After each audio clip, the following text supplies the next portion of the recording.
Good morning, good afternoon, wherever you're calling from today. So excited to be back for day 2 of this fabulous conference. This segment is called Women in Tech Executive Leadership Circle, and thank you for joining us here today. And thank you to our 2 fabulous sponsors, Boeing and Microsoft, and in partnership with the WIC Network. Microsoft is a founding sponsor of the WIC Network, and we are grateful for their continued support and leadership. My name is Corrine Sharp, and I happen to be one of the co-founders and executive directors of the WIC Network, and I welcome the opportunity to connect with you today during the mentoring and networking sections, and of course, after the conference at any time. So Remo, if you were here yesterday or you experienced it, you're here, seeing it and experiencing it again today, is a fabulous virtual event platform as it gives you the opportunity to engage with the speakers, each other, give live reactions with emojis. So we've got the chat going. It's great to see everybody with their good mornings and their excitement. And of course, as I said, networking and connecting. And I just love the ability to be able to roam from floor to floor. You'll see the elevator on the side and table to table to meet amazing people. And we'll tell you a little bit more about how to do that right before we get to the networking section. And don't forget to use those social hashtags as you see on the slide. So let's start with some answers to our question, our icebreaker question. So what is your word of inspiration for 2021? My word is hopeful. So let's see, I'm going to wander all over to the chat section. Let's see, joy, perspective, inspired, courage, adaptability, great ones. Oh my gosh, rocket, confidence, catalyst, reimagine, grace, just do it, breakthrough, be bold. That's just fabulous. Keep those words coming as everyone can still see them in the chat window.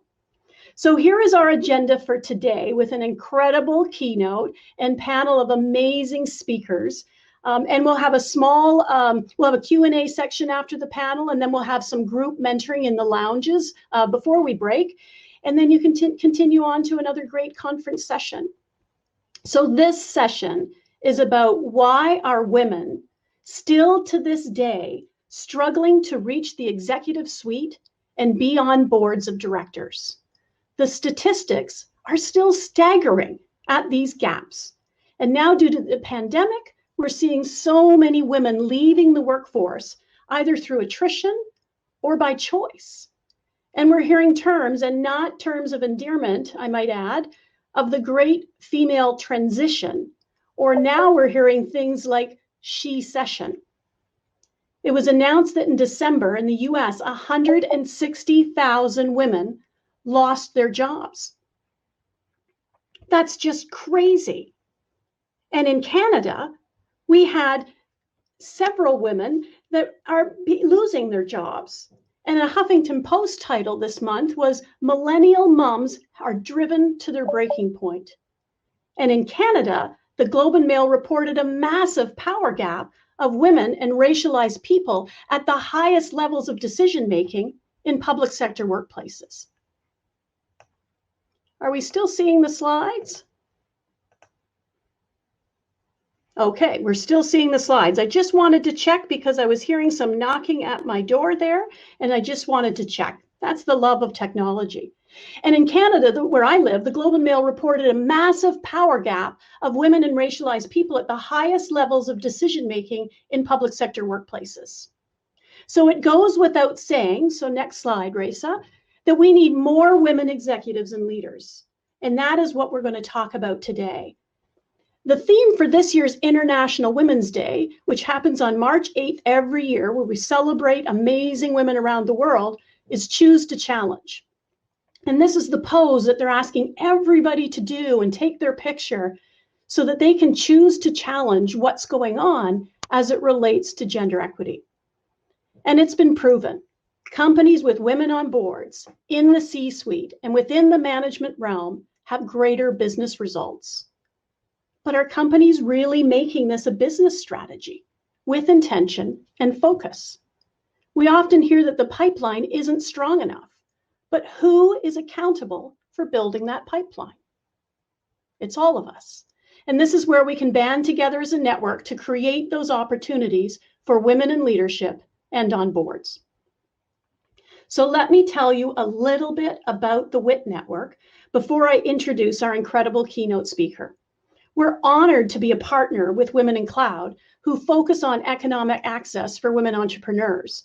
We support women of all ages and stages in their careers through their whole career journey in leadership in the tech sector. So the WIC Network is a global and local organization focused solely on helping these women achieve their goals and aspirations. We want to help more women get into the tech sector. We want to encourage young women to study STEM and get into the tech sector. And for those of us who've been around either early in our career or maybe the fourth quarter of our career, how can we continue to grow and help others grow their careers? And finally, we love to work with organizations, whether they're at their beginning of their diversity, equity, and inclusion strategies, or they're well on their way and looking for partnerships. We do this through education programs, networking, mentoring opportunities, both at the global level as well as our local communities in over 40 locations around the globe, and growing. Leadership programs, communication training, I mentioned mentoring circles, and always on content every month for our members, of which we have over 5,500, and growing. So we welcome all of you to join us to help women and businesses shift the gender gap that still exists. And when all of these women I spoke of earlier are ready to jump back into the workforce, how can we help them build skills and find jobs? We're so proud of our team at the WIC Network and so inspired when we hear women's stories of how they're rising up and helping others to rise up too. And now it's my honor to introduce Coco Brown, CEO of Attain Alliance. Coco, please come to the stage.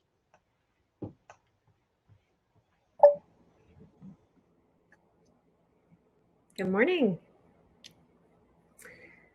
Well, thank you. I assume, Reza, you've got my first slide there. I'm Coco Brown, founder and CEO of Attain Alliance. Attain is a global digital community for top women in business. We support women as they rise into the C-suite and the boardroom. We also help boards consider the types of leaders they need for their boards if they want to remain relevant, and fast track their connections to female leaders to help them do so. At Attain, we work on both sides of the equation. We have helped nearly 400 private and public company boards think through and identify the right person for their board, for open board seats. And we have brought more than 100 women to board seats, from Series A startups to Fortune 500. And we've supported over 1,000 women as they rise to the senior-most ranks of leadership. Regardless of who you are, and regardless of whether or not you want to join a board, you are in the right place this morning. You should not prepare for the boardroom once you feel ready to be there, to serve there, but long before then. Why? Well, because whether an individual specifically has a goal to serve on an outside corporate board or not, there comes a point in her senior career where she must understand the boardroom. As a senior leader in the top ranks of a company, you will be relevant to your own board. You will be known by them, and you may be engaging with them formally or informally. So even if you don't know if board work is something you want, you need to lean in and think about yourself in this context as a senior leader. In this short talk, what I want to help you with is the language to shape the board landscape so you can think about your best fit within it. In the US alone, there are 6,000 public companies that are NASDAQ or New York Stock Exchange listed. There are another 6,000 ESOPs, which are employee stock owned companies. There are about 8,000 private equity backed companies, and there are more than 10,000 venture backed companies. That's at least 30,000 companies, which means about 200,000 plus board seats. Very few of these board seats are ever touched by traditional recruiting efforts. In fact, over 90% of them will be filled through a pretty narrow network of people already in the ecosystem of the founder, funders, and existing board members. It's in part for this reason that we know that for even the most obvious board candidates, it can take 2 to 3 years to land a board seat. When we think about the most vocal news with respect to women on boards, for example, recently 2020 women on boards, now becoming 50-50 women on boards, that's fantastic, but we have to remember that they and most of the media focus on the narrow set of the Russell 3000, just 10% of the entire landscape. While women represent 26% of those board roles, they do not come close in most other realms. Additionally, about 80% of public companies are in fact small and micro-cap companies.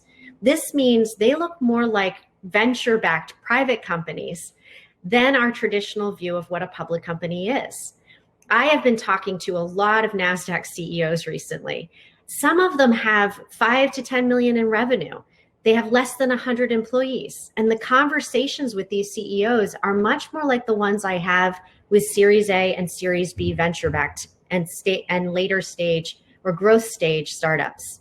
My point is this: we need to understand the full landscape, and we need to understand that it is vast, and therefore our advice needs to be tailored as we talk about it. Here's one way to think about the vastness of the landscape and a tool to figure out your own personal starting point. There are 4 major differentiators to start with. I touched on governing structure for entities that are likely to need independent directors: public companies, venture-backed, private equity-backed, and ESOPs. There are 3 other lenses on the landscape that help you narrow in on what you might strive for, at least as your first board role: scale, business model, and industry or sector. Depending on these 4 variables, the structure, needs, and focus of the company and the board will be very different. Even before thinking about your specific value proposition, there are ways to zoom in for where to start. Before we do so, I want to first address this question. If the landscape is so vast, why does it feel so small to women? And why is it, Coco, that you disagree that women hold 26% of board seats? Again, the reason for that last point, is that only 10% of the landscape is the Russell 3000 that has 26%. So this is actually the more accurate reality for women. While we start over 50% of businesses, women receive only 2% of venture funding. That's 2% of billions of dollars. And further, women are only 9% of the investors deciding who gets the funding in venture capital, private equity, and so on. When it comes to being a CEO, men named James or Michael hold 5% of all CEO roles. Men with just one of those 2 names are just as likely to become a CEO as any woman, period. 2 names hold the same power as an entire gender. Now, things are improving in the Fortune 500, for example, with 8% of those top roles being held by women. But recall that the Fortune 500 is, again, a small segment of the 30,000 companies I mentioned prior. And then there is the corporate boardroom. There's a long tail of public companies, the vast majority, that have only 15 to 9% of women on their boards. And in fact, in private companies, women hold just 7% of board seats. And only 60% of private company, or actually, in fact, 60% of private company boards have no women on them at all. Why are these stats so bad? Well, with respect to young companies, private companies, smaller public companies, the reason is this: we don't see women in the C-suite as CEOs or on boards, largely because the funding for growth is not being given to women. As I mentioned, 98% of funding goes to male founders, and 92% of investors are also men. So if companies are being funded by men and founded by men, then naturally the people at the top of those companies and in the boardrooms will be men. I live this reality. Next slide, Raisa. My story is not unlike that of most women who make it to the top of business leadership.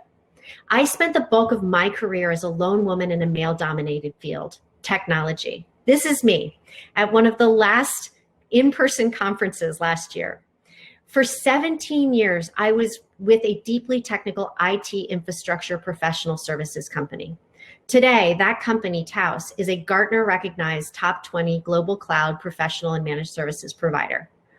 I was promoted to VP of that company when I was 28 years old, largely because I asked for it. Then, between 1992 and 2002, I was instrumental in a meteoric expansion of the business in the dot-com boom, and sadly, then in saving it after the dot-com bust. By mid-2002, the company had nearly imploded, dropping from 100 million in revenue to just 10 million as we emerged from a tech catastrophe that took out most of the dot-com world at the time. So I went from being the vice president of professional services, laying off about 700 staff over 12 months, to president, COO, and part owner of the company with now just 70 staff. I didn't have the skills to be president and COO. I was given a shot and I bet on myself. From 2002 through 2003, we negotiated out of leases around the country, rebuilt relationships with customers in hopes of better times, rethought the business model, and landed our first managed services deal, which saved our business. By 2004, we were in the clear, and I was in charge of a viable, growing business. From there, I started diversifying into managed services and project-based services. Everything I tried was new to me, but I just knew I could do it, and I just kept pushing forward. And then I took a breath, and I realized there I was. Every part of the business reported to me. I was the only report to the CEO, and I realized I was alone. On the outside, I looked strong, successful, and confident, but on the inside, my self-talk turned negative. I had never touched a line of code in my life.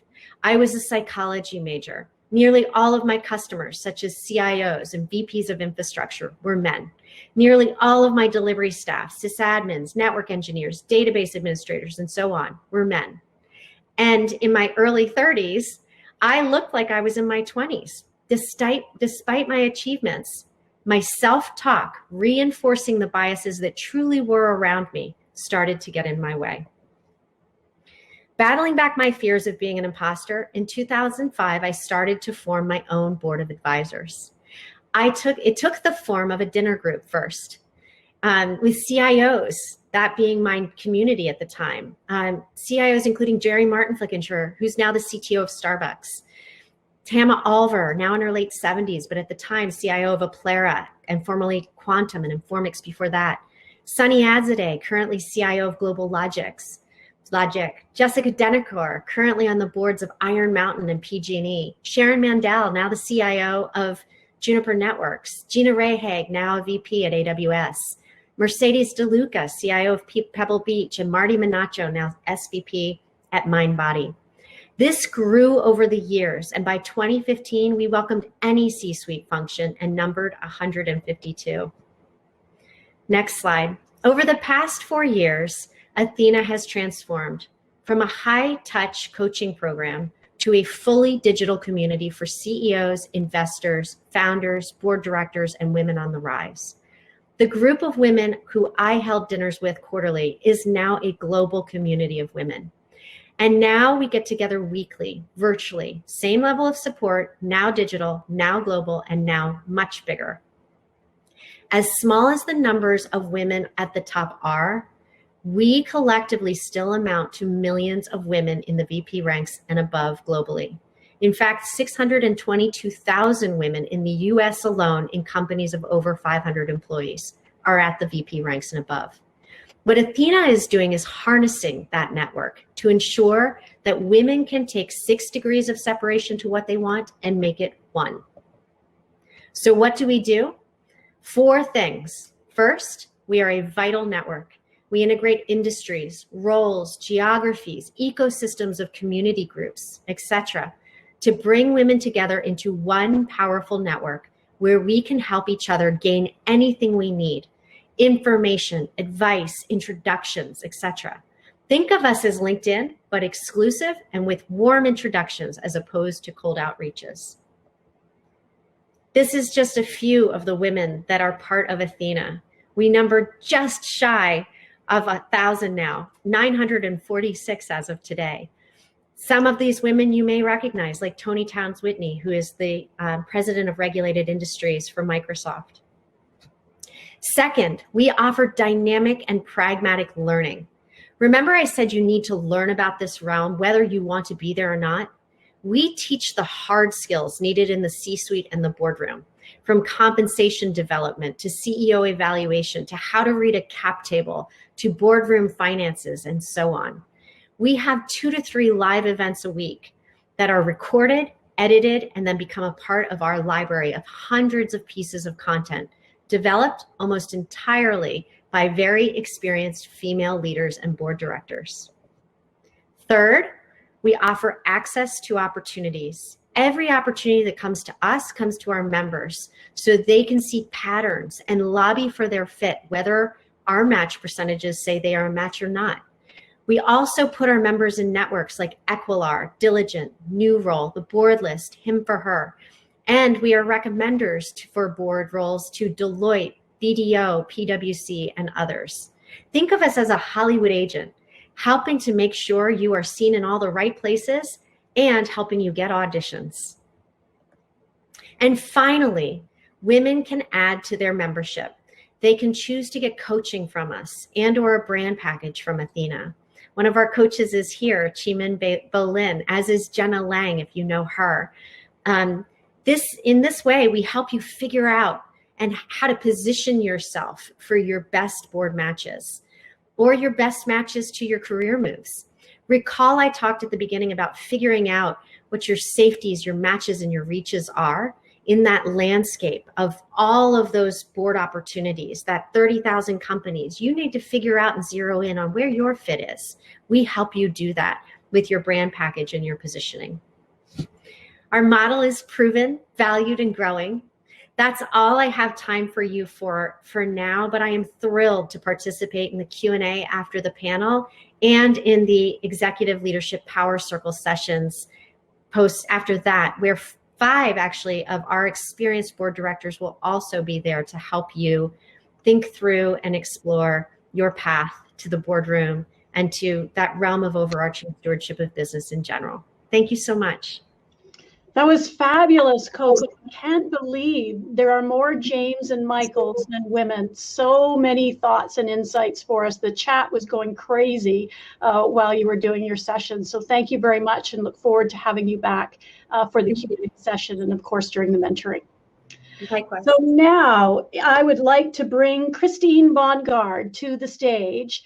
I have the pleasure to work with Christine every day in the WIC Network. She is our president and my partner in time and everything. So thank you very much, Christine, and I will turn it over to you. Awesome. Thank you, Corrine, for the warm welcome. And I would just like to say hello to everyone. It is my pleasure to be here in partnership with Women in Cloud, working to really fight for gender equity everywhere, right? It's like, I was thinking about it this morning, and we've all been circulating around these conferences for several years now. I mean, Coco, you and I have been on the speaker circuit for the past 3 years talking about, trying to push for women to be in leadership positions in the executive suite, on corporate boards, and with Chaitra for economic access and for more women entrepreneurship. And it seems like, it's just year after year, we're still talking about the same things. And, I just want to say that we mustn't give up hope. We have to still keep fighting to make the future better for the next generation.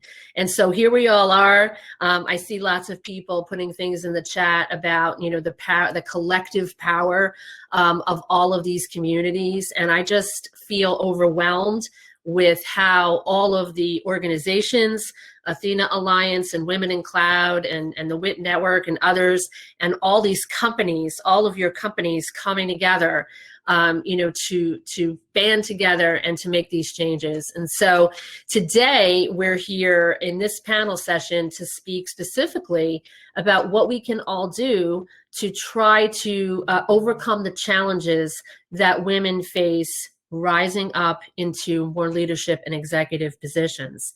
And, you can see here that I'm sure if you look at the list of some of the challenges that are out there, you may be able to relate, to one or two of them. We have women are held to higher standards than their male counterparts.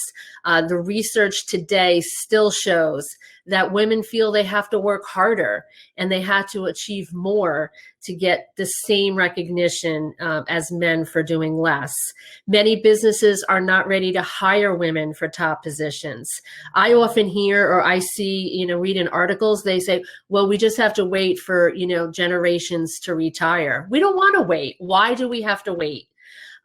Work flexibility is required, right? Family responsibilities get in the way of running a business. That's not true. We've all proven that. Look at your own career. Lack of confidence women have to even apply.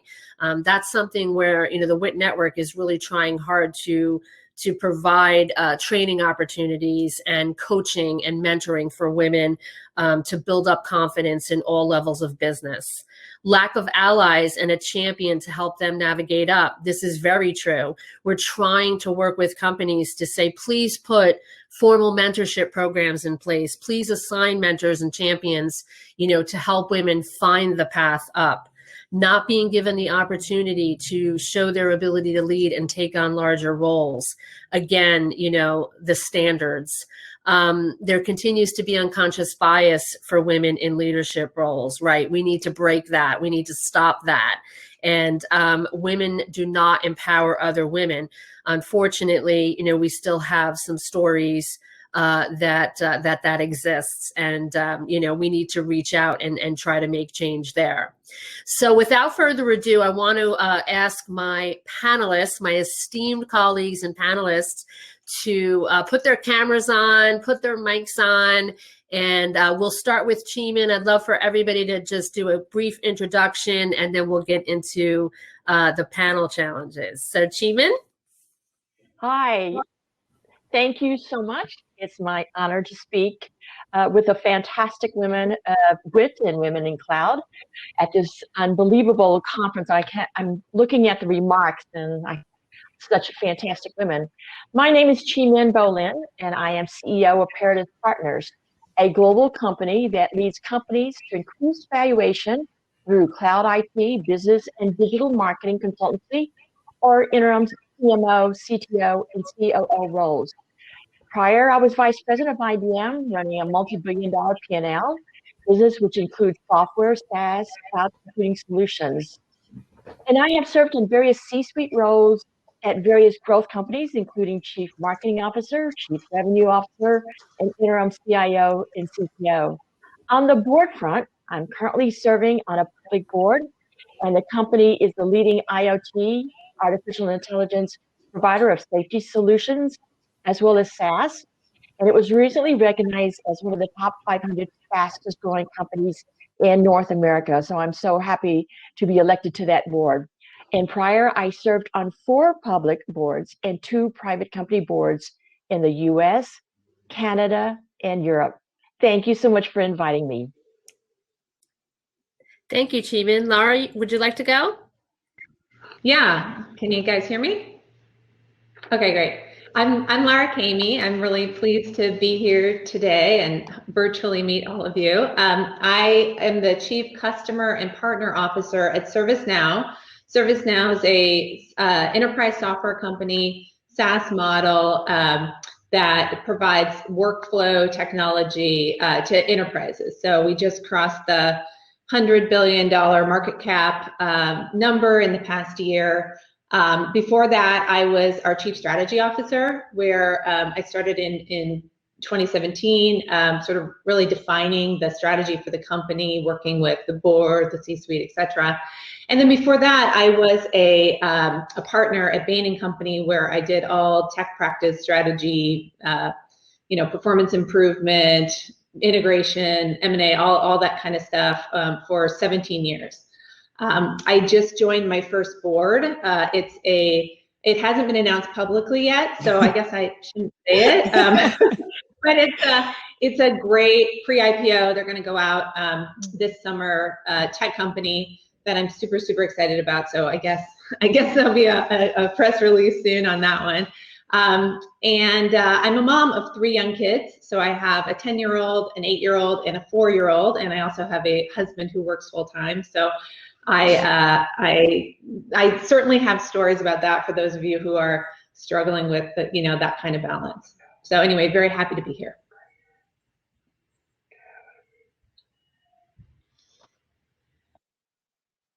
I was typing some chats. Margaret, you want to go next? Sure. Thank you so much. I love these intros. First, I just want to say I love being part of this event. Women in Cloud every year is a highlight of my year, and I'm very, very happy that Red Hat is also getting more involved in the Women in Tech Network. So thank you both for your collaboration, and I feel like Coco just kicked me in the butt and I need to join the Athena Alliance now. But my name is Margaret Dawson, and I'm currently the Chief Digital Officer at Red Hat. My tech career has spanned, let's say 25 years, we'll keep it at that. And it's been across a lot of areas: product management, product marketing. I've been a CMO and business leader at both startups and Fortune 500. I've been at Red Hat for about 6 years. The one thing that is consistent throughout my career is I've really maintained a focus and a passion on coaching, mentoring, especially around advancing women in technology, girls in STEM, and really overall diversity and inclusion. I have to admit, though, a board seat has not yet entered my my background, and it's something I've thought about a lot the past few years.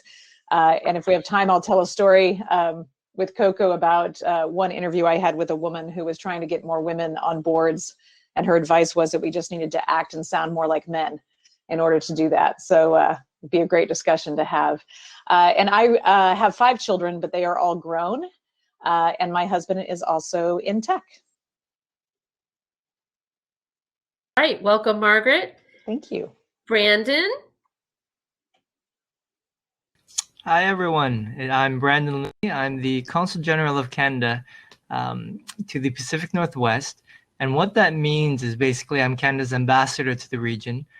So I oversee all the relationship from Canada to the Pacific Northwest and Alaska.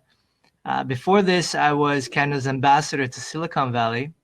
I'm a former tech entrepreneur that was brought into the government of Canada to help, as I say, disrupt the government from the inside.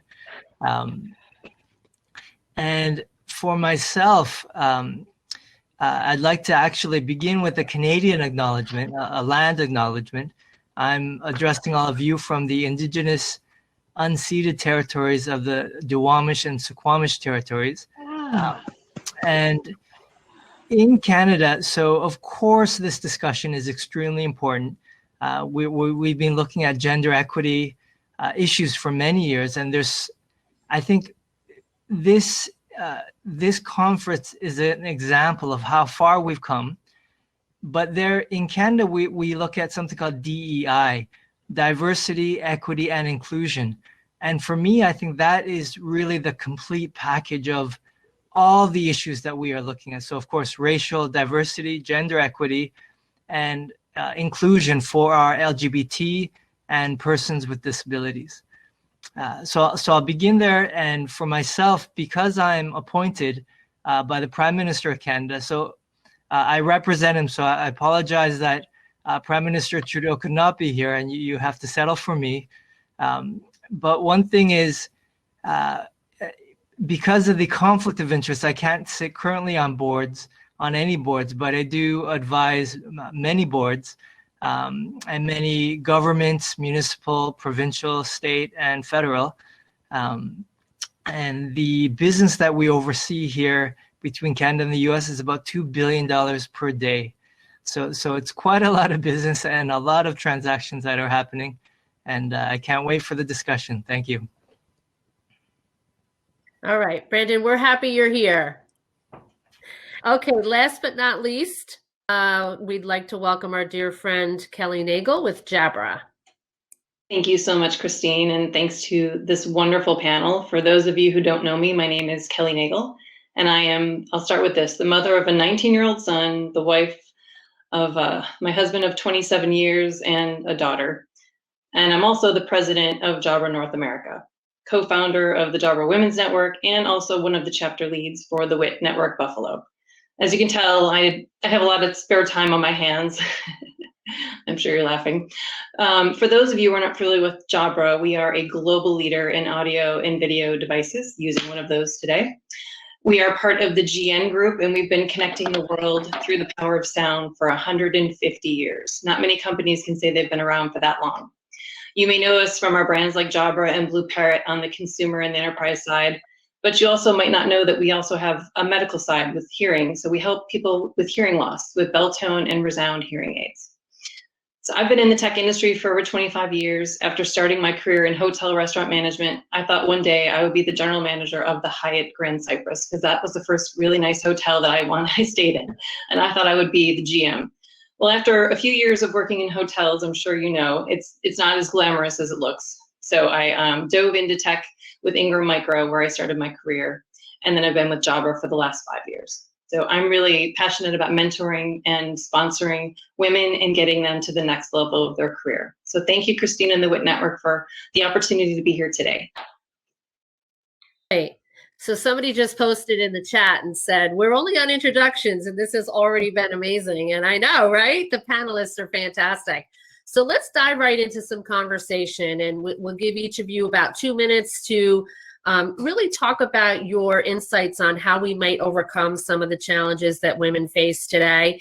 And I'd like to welcome you to, if someone speaks and you have, you know, some feedback that you'd like to add in, please, by all means, let's try to provide as much commentary as we can for the audience.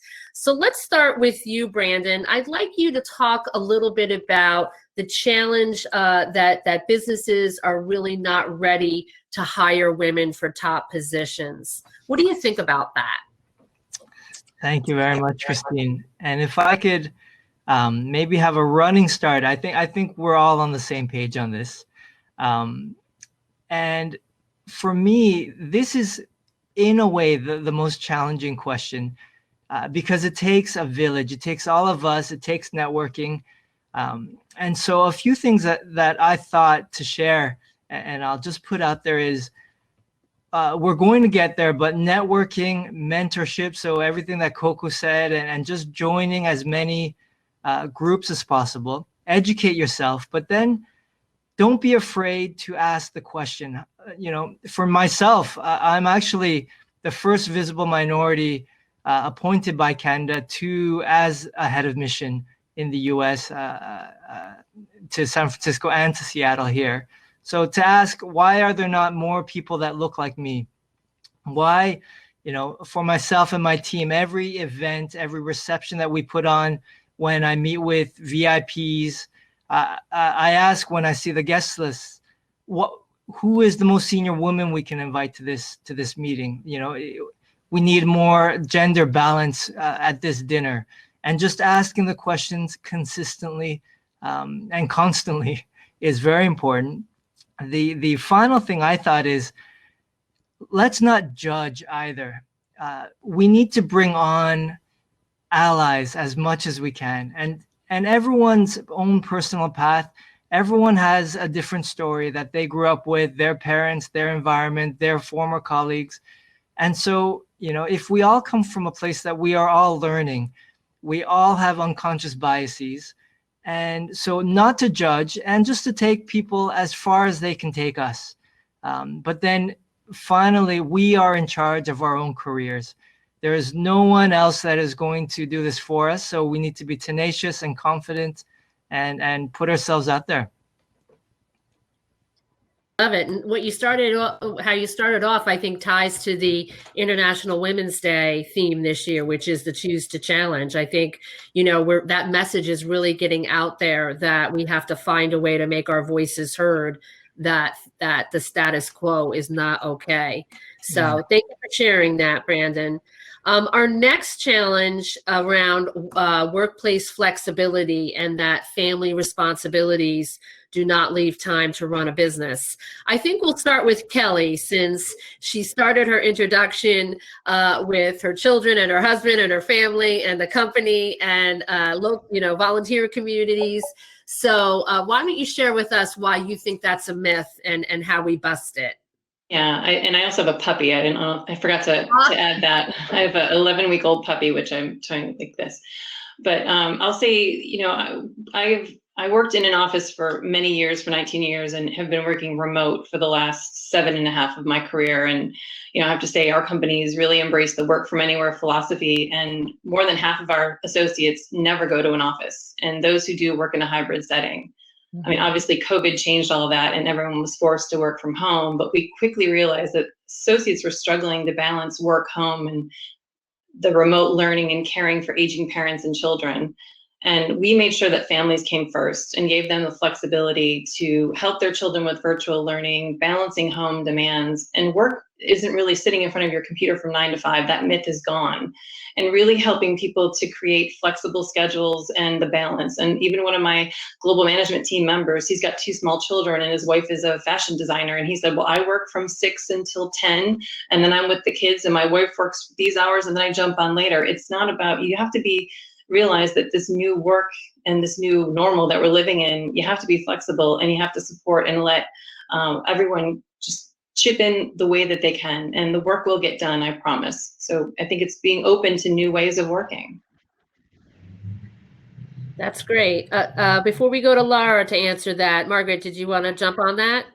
I just wanted to add one point, because you kind of suggested it there, that this is not a woman issue. And I think one of the great things, you know, about COVID is it's kind of introduced more equality, so to speak, of these family flexibility issues across all genders. And that's been somewhat of a bright spot from this. And I would say the men that work on my team are all doing the same thing and trying to set boundaries and have this more fluid or flexibility, or, you know, work, because we've become, and I think as women leaders, we especially can model that behavior and that flexibility for our teams. And I'm seeing it happen among, you know, the teams that are led by women are becoming healthier. There's more compassion, there's more ability to do that. So I think there's a real opportunity there to use our strengths to model that, you know, focus on joy and productivity and not butts and seats from 9 to 5. Thank you for sharing that. Lara, what do you think about this topic? Yeah, I mean, I think, Kelly, that's a good point. I mean, obviously, COVID-19 has changed the world dramatically. The statistics, though, about the disproportionate impact on women and people of color, though, I think are real and really staggering. I think it was September, there was a fact from the Center for American Progress that women left the workforce at 4 times the rate of men. And so I think we have to be really aware of that, and that women are bearing a disproportionate burden of work from home. I do think the point that there's now an awareness, and some of the third rails of like how work must be done are now being challenged in a way that I think is super healthy. And what I'm interested in is, you know, what are we going to do in the pandemic to support people? And there's a lot that we can do, but then, you know, thinking about vaccines on the horizon, et cetera, what should we do to rethink how work is done going forward to make a healthier workplace that's more supportive? And so there's a lot of stuff around HR policies that we should be thinking about, you know, HR training on virtual work, and how do we make sure we don't just return straight to the norm of 4 or 5 days a week in the office. And how do we give people visibility to that? You know, it's actually great for people to be able to move during this, live in different places, be closer to, you know, support networks, et cetera. Can we let people know that they can still have their jobs and permanently move to the, you know, neighborhood where their in-laws live or whatever? You know, those are important things that we can do from a policy perspective. You know, making sure we offer part-time, leave of absence. Don't slow down vesting schedules during that, which we know would disproportionately economically impact women. So there's policy stuff. And then I think personally, as leaders and individuals, you know, you talked about this too, Kelly. It's like normalized parenting. You know, for me, there are these beautiful moments of humanity where my kids run in. I was you know, another location where I work, I'm right by these like windows that go out in our backyard. And I was like on a call with the CIO of one of our big partners and customers, and my 4-year-old runs by like completely naked, you know, and like, of course, and by the way, that is not the only time that happens. And these are just like amazing moments that you can kind of, I don't put virtual backgrounds on because I want my team and people I'm working with to like see that humanity. And the more we can kind of normalize parenting in real life and balance, I think that creates like a really nice moment for us to all, you know, come together, feel connected, and also like help be a little bit more balanced and healthier longer term. So I love all of that. And I agree with you. In fact, so many people I've been speaking with, they all say how they enjoy that so much, that they get to see peek into the lives of people, and it isn't just an office behind them. You know, it is their personality and their, you know, their life. And we're getting to connect with people on a whole different level than we ever did before. So thank you for bringing all of that up. The next topic is the topic of confidence, and how women don't, you know, even have the confidence to apply. And I've been participating and volunteering with the Women in Technology movement for 8 years, and that has been a constant. You know, so it runs throughout the whole problem. You know, not applying, not asking for raises, not negotiating. Gabriella, you know, Schuster used to tell me that all of the positions that she had, you know, the women would never negotiate a salary. The men, every single man would negotiate the salary. Not one woman that she had interviewed ever negotiated a salary, right? So, and it all comes from confidence. So, Margaret, we'll start with you. What can we do to start today and really make a push at changing this for the go forward? Yeah, and you're right. I think this comes up in almost every, you know, mentoring or coaching situation that I'm in. And Brandon kind of touched on it a little bit, is that some of that confidence, you know, is raising your hand. And I love when Coco gave the example of, I got VP because I asked for it. And the one thing I'm always saying is just ask for it. What's the that can happen? The answer is they could say no, but you're no worse off than you were, you know, before you asked. And, you know, we've all seen the data. And if you haven't, I think this is very true, is that, you know, most men are taught to go for things even if they don't have full qualifications, right? And there's this kind of 50% mark that research has shown that men will go for a new job when they have 50 or 60% of the qualifications, whereas women are literally trying to check every single box in that list of qualifications on a job description. The thing I always focus on is we all have a core of about 50%.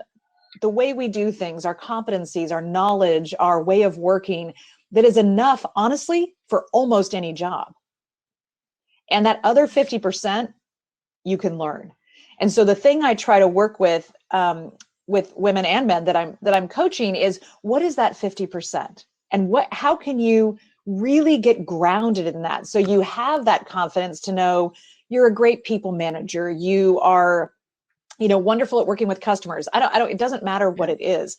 And then be really clear. It's like, I'm a fast learner. You know, I'm ready to jump in. And the example I'll give from my own career that really was a huge inflection point for me was when I was working at Microsoft, and I was working in what was then the security products division, which was a fairly new division at the time. And I had come to Microsoft because I had worked for a startup in a very specific network security space, and Microsoft had just acquired a small company in that same space, and no one really understood this technology very well. And I started in more of a traditional product marketing communications role. And my boss came to me and said, hey, we're having huge issues finding someone in product management and working with the engineering team to figure out the roadmap, figure out how to integrate this with our other parts of the portfolio in this area. Would you be willing to move over to product management? And I'll be honest, my first reaction at that time was like, I don't know how to do product management. I've never worked with engineers that closely. I've always been, you know, more on this side. He's like, yeah, but you know this technology better than anyone. You know all the analysts, you know how it works, you know the secret sauce, you know the customers, why they're doing it. That's product management. And I was like, huh, okay.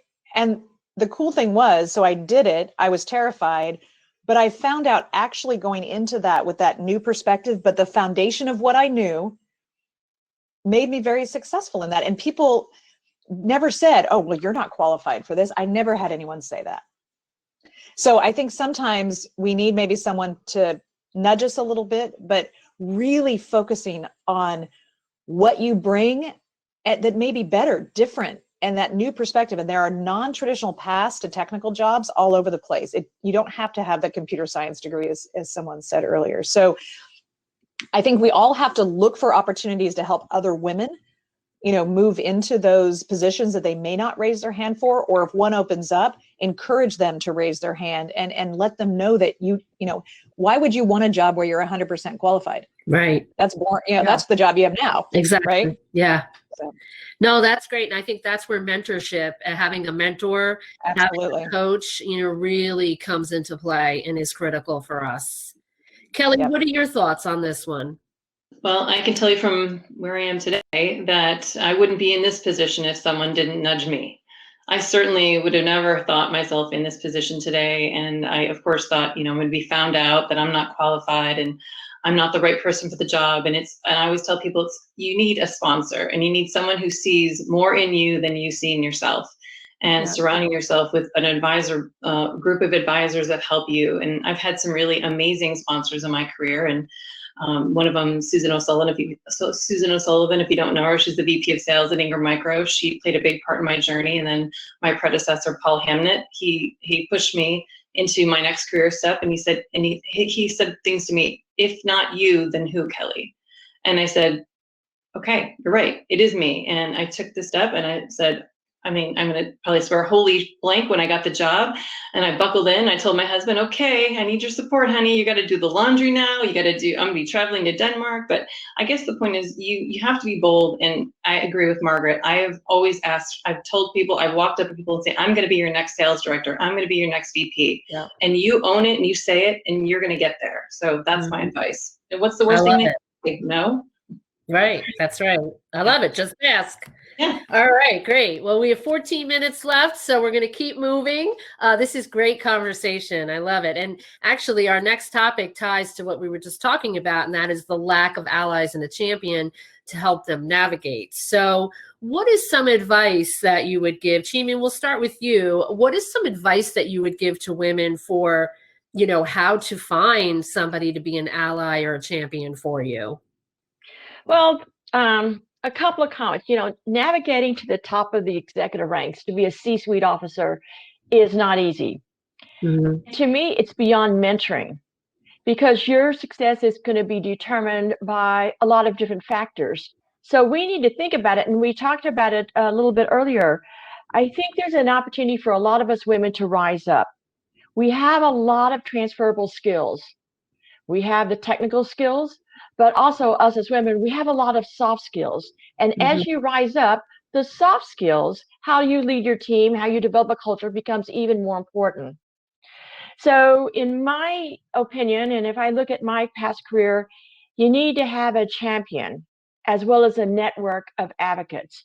And what I'm talking about is peers in your own organization, in your own company. We're talking about other industry leaders. I'm talking about levels above you as well as your employees. I'm talking about influencers. I'm talking about decision makers. What I've done in my own career is, since all of us are in technology and we know what a product roadmap is, consider yourself like a product and have a timetable. And then, as opposed to somebody nudging you, you have that nudge. Plus, you can look on the piece of paper that you have, is that, hey, I'm behind in getting achieved what I want to get achieved. And so what I do is I kind of put together what I call my 6-pack of supporters. Because when you get a job, more than likely, like for me, I don't call the people that you recommend. I call the people you don't recommend to really get an insight, or the balance is more toward what I call backdoor referencing. So even during the process, for example, I serve as a CEO, I get a lot of 360-degree feedback for people who want to be in the C-suite, people who want to be director of cloud, etc. So those are some things to think about. Your network should consist of not only industry leaders, but also functional leaders. And what I'm looking for is not just mentoring, but somebody will be your advocate in all aspects, because you never know. And you never know when there's an opportunity. And if you have an advocate, they will actually share with you some of the opportunities that they hear about. And that's what we as women and men, don't forget the men and women alike, we need to have a network so there can be more of us in the C-suite.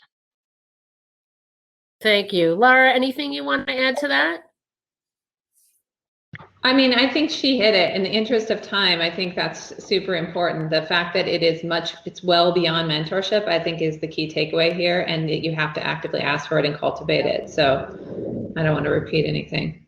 We'll move on. Thank you. Okay, the next challenge is not being given the opportunity to show their ability to lead and take on larger roles. Brandon, you want to start with that one? Oh, Oh. I think I pressed my mic button too many times. Okay. For this one, I think there are two things I'd like to share. One is you have to ask for clear performance metrics and performance measures. How can you prove that you are doing your job if you don't know what a win looks like? So for everyone that is in a function and you don't have performance metrics, I think it's very important to, even if your manager isn't clear on how to measure, build them together with your manager and get there so you can show that you are excellent at your job. And the second thing actually is, and it's been said many times, but you can lead now, starting now. For example, when I was a junior manager, I probably brought on more interns than anyone. So over the past 16 years, I've probably brought on in the triple digits of people.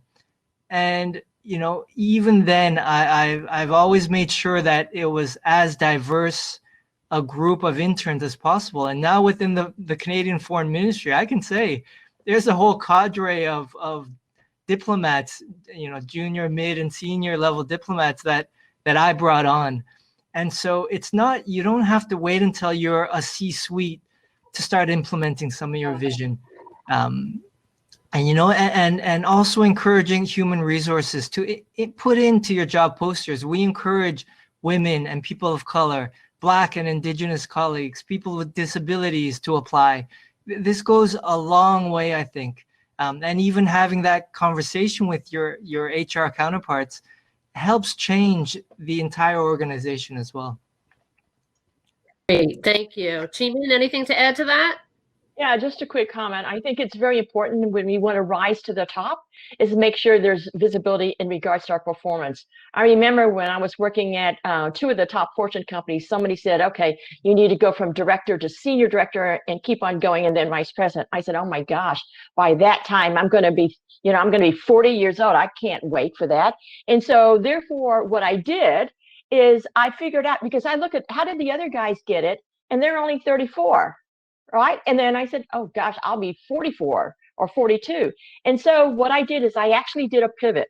And I said, what's the best way to get visibility? So I actually went from being a tech geek to the sales side. And one of the best ways to advance your career is to be judged by quantifiable results.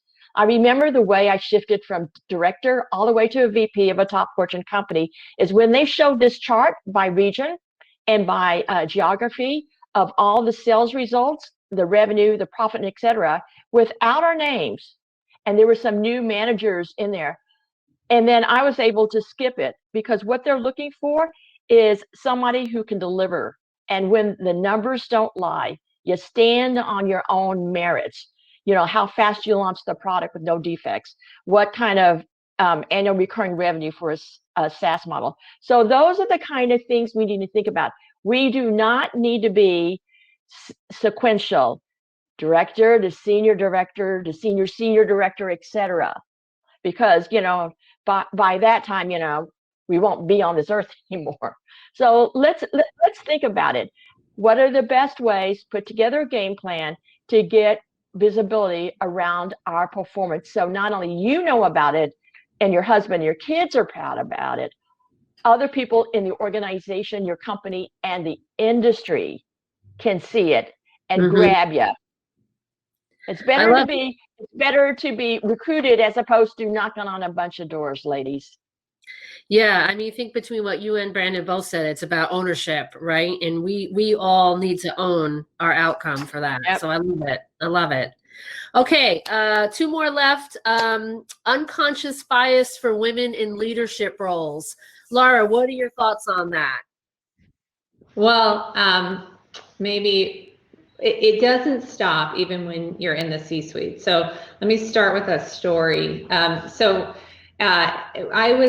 was probably a year into my chief strategy officer role, and I went to a meeting with a partner, and I went with the chief revenue officer, David Schneider at the time, who and we were there to work through this deal and work on this partnership. So we got to the meeting, and the senior partner guy kind of arrived late in the room, and we all stood up, and he proceeds to shake everybody's hand in the room, and then skips me and sits down and starts the meeting. And we've all been through this kind of crap before, and so it's like, okay, fine, whatever, we're late, let's get going, we got a lot of business to, and then I was like, well, maybe I wasn't like sitting at the right spot on the table, or I wasn't leaning forward enough, or I wasn't aggressive enough, but it's like, whatever, we got work to do, let's move on. And David, to his credit, stopped the meeting and said, you know what, you missed Laura. She's the person that's driving this partnership. She matters here, and even on the plane ride home, we're sitting there like having a beer on the plane or whatever. David and I are debriefing on the day.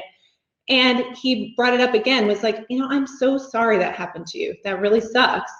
And it's just, to me, a great example of the fact that this happens throughout our careers. It doesn't matter what level we're at. These kind of little, I think of the Frida Kahlo, image of like 1,000 cuts, kind of, those kind of things happen throughout our careers.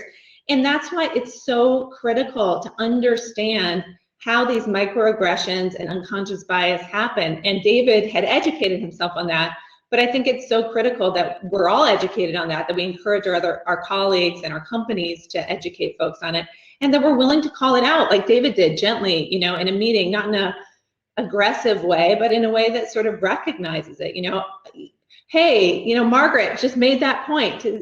I agree with you, or whatever the example is. So, I think we'll probably all have our stories, and it's on us and on kind of everybody else to continue to get educated and to speak up and stop that kind of stuff.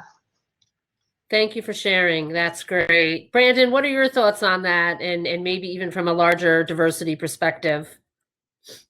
Yeah, with pleasure. And in fact, one thing, listening to Laura, your comments, one of my mentors told me actually an 80-20 rule, where I was trying really hard to do great work.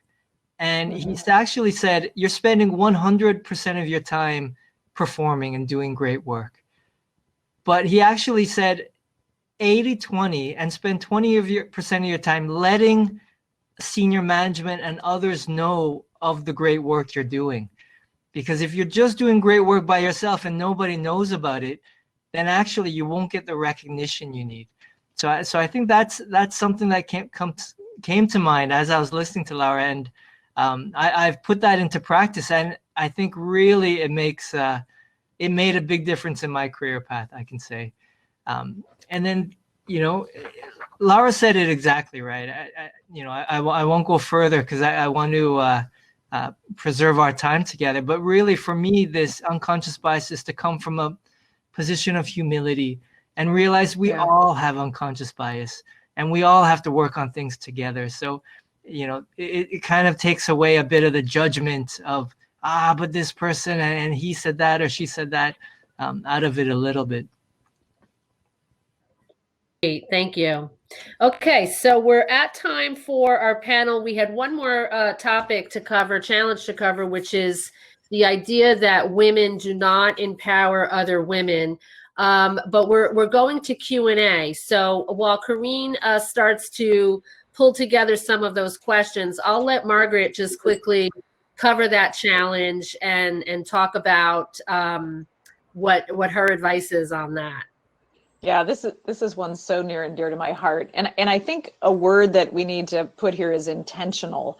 right? We all think, I think we're empowering each other, or we're empowering other women, but often it's good intent, but it's not actually showing up as intentional actions. And I would go back to the story that Laura is, how many of us have been in a meeting where a woman will say something, or someone that's maybe not of the same stature as leaders, and it will go unnoticed, or it will get completely moved away. And then 5 minutes later, someone, else says it, and everyone's like, oh, that's a great idea, right? And I get that question probably every single conversation I have with other women, like, what do I do when this happens? And in a perfect world, you'd have an ally or an advocate, male or female, that says, oh, like Laura said, Margaret just mentioned that 5 minutes ago. I thought it was a great idea then, and I think it's a great idea now. Why don't the two of you partner and work together on that? Or if you have to advocate for yourself, do it. I love that idea. Maybe you missed when I just said that. Can we partner together, or whatever, without, the defensiveness, which is, the first thing you want to say is, WTF, I literally just said that. Like, why are you bringing it up? So I think that's one, but really it is being intentional. It's standing up when you see a woman being paid less. It's standing up and calling out bad behavior against, other people. And it's putting that, in a way that is very intentional. And unfortunately, sometimes women are our own worst enemies. We will pit, women against each other, or women will see another woman as a competitor when there is plenty of room for us all to rise up. Yeah. Right. And I'll just end with kind of building on what Brandon said. The word that I am using now in my own kind of intention setting, I guess, is empathy. Right. We have no idea why someone is showing up the way they're showing up, but we have to be able to draw on empathy and try to, know what it feels like to be in their shoes.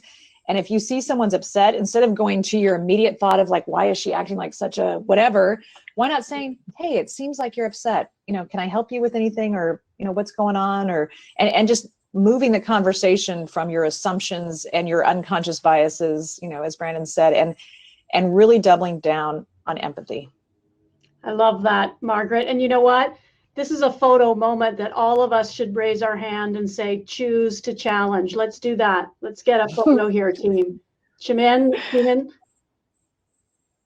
There we go. We got to choose to challenge those. We got to challenge ourselves and challenge others. So what a fabulous conversation, and it's not over yet. We've got a whole bunch of questions in our Q&A panel, and I'm going to start with one for you, Coco, because you're our keynote speaker, and it was the first question, and it's at the top with votes. So people want to know how do you know if you're qualified for a board? Do you have to be a CEO? Do you need to have years of P&L experience? Do you need to have people management? What are the three things that you would say that women, or men, but women, need to have or need to gain to be considered for a board position? Yeah. So good news, it does not come down as much any longer to the exact title that you hold. It's really about experience. You do have to have enough experience to be able to relate to that realm, which is, it's a good idea to have experienced different parts of a business. So if you can create variety in your background, like Chimin has done, where you're moving to different parts of the business as you grow in your executive career, you do need to be in a realm of executive leadership where you've had overarching leadership over big portions of a business. But do you need to have P&L experience? No, I see lots of women joining boards that don't have P&L experience in that sort of traditional GM or business line owner or CEO type of function. I see them coming into the role from the chief marketing officer, the chief customer officer, the chief product officer. And I'm saying chiefs, but I see a lot of vice presidents as well. And it's not so much title as it is scale. So think about the scale that you've run. That's where it's, more relevant. And also don't get caught up in thinking about a narrow landscape. If you have been in an organization where you've driven as one of the key leaders $100 million of scale, then you can certainly fit to a company that's 5 million trying to get there, right? So think about scale. That's the big thing to think about. Think about variety of executive leadership experience, and being able to have the conversations in that realm and practice, get used to knowing what they do in the C-suite and the boardroom so that you can speak the language. Those are the really important ways to think about it. Great, thank you for sharing that. Okay, we've got another question that's rising up with the votes, and this is an interesting one. So I'd love to hear the panel's thoughts on how women are treated differently in organizations for ambition or just asking for more. And in this case, some people feel that they are being punished for the ask or the ambition of which men in the same organizations are being rewarded for. Who would like to take a stab at that question? Shimin? Yeah, I think not so much now. I think in the past there has, when us as women ask for something that we deserve, and we, especially when we see others have received it of another gender, I think what we do need to be careful of, but not so much now, is our tone and how we do it. There's a lot of ways to get to point B as opposed to in your face. Now, what I've done is I've made sure when I ask for something, I know everything or as much as I can about that person. And then what I do is unconsciously, I kind of plant in the minds, if it's a guy, it says, how should I do this? Maybe I should somehow put it in the context of when I ask for something, maybe he'll think of his daughter who is graduating from college. So I always have to figure out, a good way, an effective way to ask for what I want and make sure I have commitment before I leave that conversation, that what I want, I will get in what I call, as opposed to somebody else, what I call a reasonable time frame.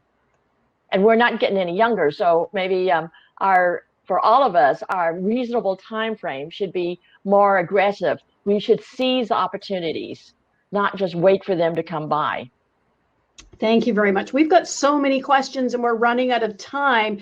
So don't forget, you'll have an opportunity to address some of your questions for our mentors and our speakers in the networking session. But one final question that came up, and it was voted up top, are what other organizations, groups, networks, conferences do people participate in? What they recommend? Of course, you're here as part of Women in Cloud. The WIC Network, I would be remiss if we didn't say the WIC Network. We're global and we've got communities all over. Athena Alliance, doing great work for women on boards. International Women's Day is coming up on March 8th. And, women's organizations around the globe are planning fabulous events, and you'll have an opportunity to network and meet other amazing organizations. So search that out to find out. And then, a panelist, what other networks, organizations, conferences would you recommend for our audience to keep this conversation going? And that'll be our last question for the panel today. Ada Lovelace, great conference and organization to look at. Great. Always a great event to go to. Oh, one of my favorite. Oh yeah, I love Women of the Channel. I've never been, but I learned of Afrotech not long ago. And I think, I planned to go pre-pandemic. Their last conference was in Oakland. I think that would be fantastic. We need to cross borders. Great. And for me, it's not an actual conference, but I'd actually say reach out to your regional ambassadors and government officials, because we are asked all the time if we know leaders for boards. And I'm asked all the time, I'm looking for an expert in this or someone who can communicate to my board on this. And so the number of people I have on all my invites and conferences and events that I hold, it's the channels that I leverage. So if there are any people in Seattle, please reach out to me and I'll make sure you're included in those discussions through the Canadian Consulate. Great. Yeah, I would say specific to boards also, piggybacking on Brandon there, a lot of I would get to know venture capital teams, private equity teams. They're always looking for advisors, voice of the customer. I would get to know BDO, PwC, Deloitte. They're always being asked for referrals. They hold events. NACD holds an annual summit. If you're on a nonprofit board, you can join there. There's hundreds, actually, I would say thousands of board directors there. So there's lots of different places to go. Absolutely. And I think it's important to participate in all sorts of groups of different diversity to bring these connections together. There's a woman in our network that runs a podcast called Bold Black Girls that's fabulous. And they've got like, I think 75 episodes now. And I just think it's fabulous. You know, it's not targeted at me, but as a supporter, it is targeted at me because I get to hear those stories. So Christine and I want to thank. All right, everybody, welcome back. I hope that you met some great people. So Shimin, you're actually on stage right now. Welcome back. So we just came back into present mode. I'm going stage off. Is that correct? Camera off and mic off, right? Great. Thank you. Yes.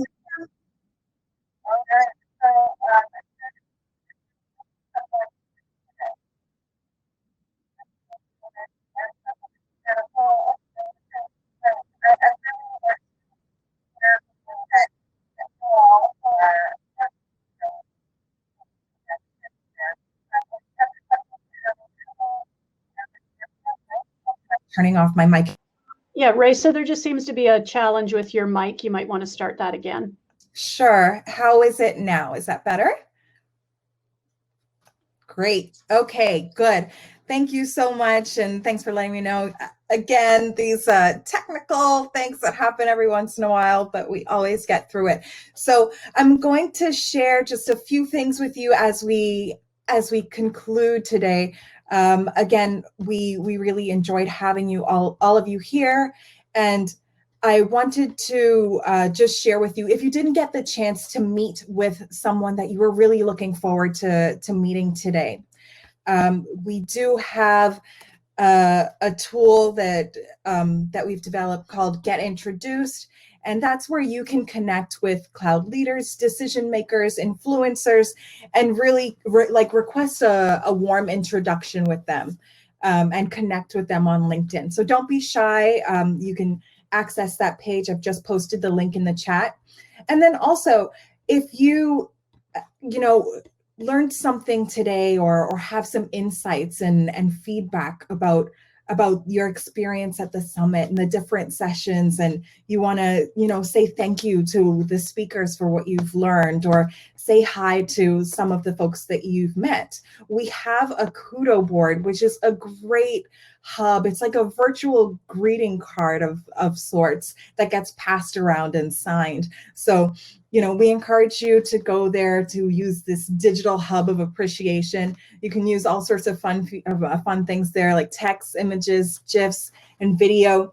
And then finally, we at Women in Cloud have partnered with Gabriella Schuster, the CVP of Microsoft, to really 50 or more women to get access to the summit where you all are now, right? And by purchasing a Become t-shirt, Become is the slogan from Gabriella's TED Talk. 1 in 3 people will get the chance for one-on-one executive mentorship sessions with Gabriella. So there's no catch. All you have to do is purchase a t-shirt, and you can secure your Become t-shirt and get a chance to meet with. So I want to, as we wrap, just thank all of our amazing sponsors and partners that have joined hands with us to make this all possible and make sure that we come together and harness our collective power. I encourage you to join us for one of the next sessions that we'll be having today. Think like a thought leader, shift your perspective, day in the life of executives and entrepreneurs. We also have the Cloud Innovator Global Pitch Challenge today, where you can meet with other entrepreneurs, and the Cloud Mentorship Circle. So thank you everybody for joining today. And thank you to the WIC Network, to Athena Alliance, to our sponsors, Boeing and Microsoft, for this session. And we hope to see you at the rest of the summit. Yes. Just want to thank everybody for joining us. Have a great rest of the summit. All right. Bye-bye.